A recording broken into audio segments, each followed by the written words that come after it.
الحمد لله وكفى وصلاة وسلاما على عباده الذين اصطفى. أما بعد، إخواني معاشر المسلمين، أقول والله إن العين لتدمع وإن القلب ليحزن وإن لما ينزل بالمسلمين في مصر لمحزونون. يدعي هؤلاء أننا كنا متطرفون، يقولون نعيش سويا في سلام، يعيش الأقباط ويعيش المسلمين في مصر بسلام.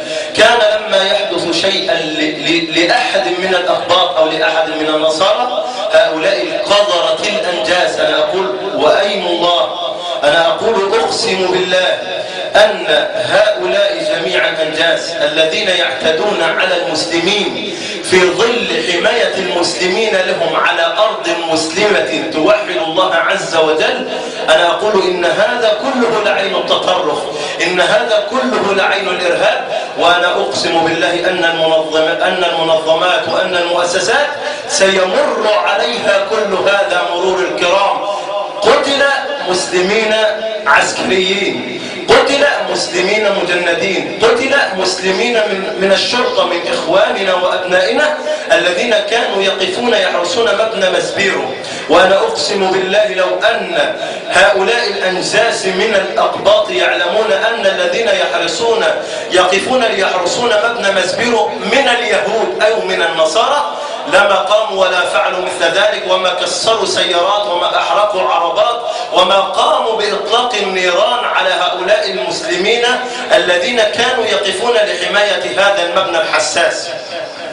وأنا أقول ما تجرأ هؤلاء الأنجاس الكلاب أن يفعلوا هذا كله على أرض مصر المسلمة، وأنا أقول على أرض مصر المسلمة، إلا بتنظيم كبير يبدأ من الحقير من الكلب شنودة الذي يحركهم عبر مؤسسات يهودية وأمريكية تريد من خلف هذا كله تقسيم أرض مصر.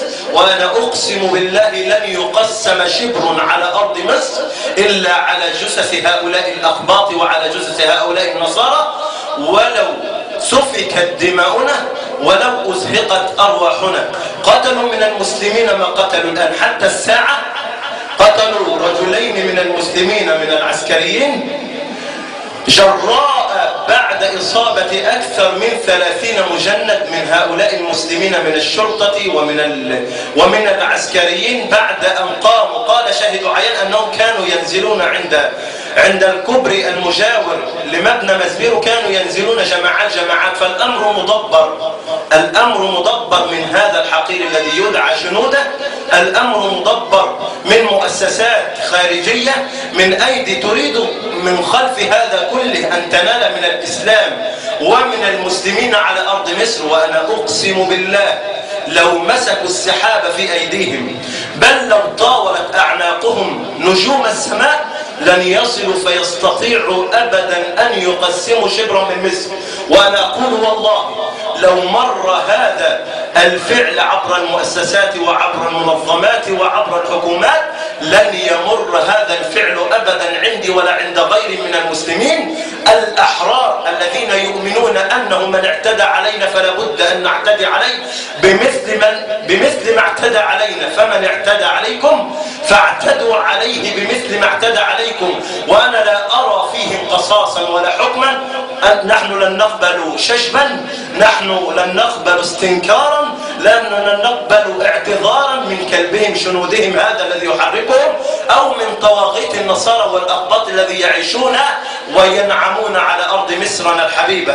لن ينعموا بذلك أبدا. لو كان الأمر بالعكس فلكان رجل مثلي صاحب لحية يدعون أنه من الجماعات الإسلامية فاعتدى على كلب واحد منهم فسالت من دمه قطرة، لقامت الدنيا ولم تقعد. وأنا أقول وأقسم بالله على غلبة الظن عندي أن الأمر بعد زق هذه الأرواح وبعد نسف هذه الدماء التي كادت أن تصيب قلوبنا لما أصاب إخواننا، فالمسلمون جميعا جسد واحد.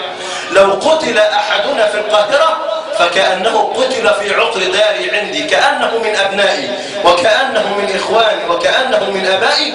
ووالله إن هذا الأمر سيمر عبر المؤسسات وعبر الحكومات وعبر كل هذه الأجهزة بمجرد أن يخرج الكلب شنوده فيعتذر اعتذارا. نحن نعتذر عن قتل هؤلاء الرجلين من المسلمين وعن إصابة هؤلاء العشرات من المسلمين. فأنا أقسم بالله لو مر الأمر على هذه المنظمات هكذا لن يمر الأمر عندنا هكذا أبدا، وسنصيبهم بأشد ما أصابونا. وأنا أقول وأدعو أجهزة الشرطة والأجهزة العسكرية التي لو فعل أحد منا ما فعل هؤلاء الأنجاس من النصارى ما فعلوا لقامت الدنيا ولم تقعد ولتحول الأمر إلى أمن دولة وإلى محاكمات عسكرية وإلى إعدام، ولوصل الأمر إلى ذروة سلامه. لكن هؤلاء الأنجاس لما يفعلوا هذا أنا لا أرى فيهم قصاصا إلا بما قال الله عز وجل: ما جزاء الذين يحاربون الله ورسوله ويسعون في الأرض فسادا إلا أن يقتلوا أو يصلبوا أو تقطع أيديهم وأرجلهم من خلاف. فأنا لا أرى للأخباط ولا للنصارى الذين يعيشون على أرض مصر إلا أن تقطع أيديهم وأرجلهم من خلاف، فلأنهم الآن ما أصبحوا مستأمنين من بيننا. الآن ما أصبح لهم الأمان بعدما اعتدوا علينا. حكمهم حكم الحربي الذي يقاتلنا، حكمهم حكم المشرك الذي يريد أن يشفينا عن ديارنا، الذي يريد أن تنزف منا دمائنا، الذي يريد أن يخرجنا من أوطاننا. والله الذي ما عرفت السماوات والأرض أصدق منه ولا أفضل منه ولا إله غيره سبحانه وتعالى.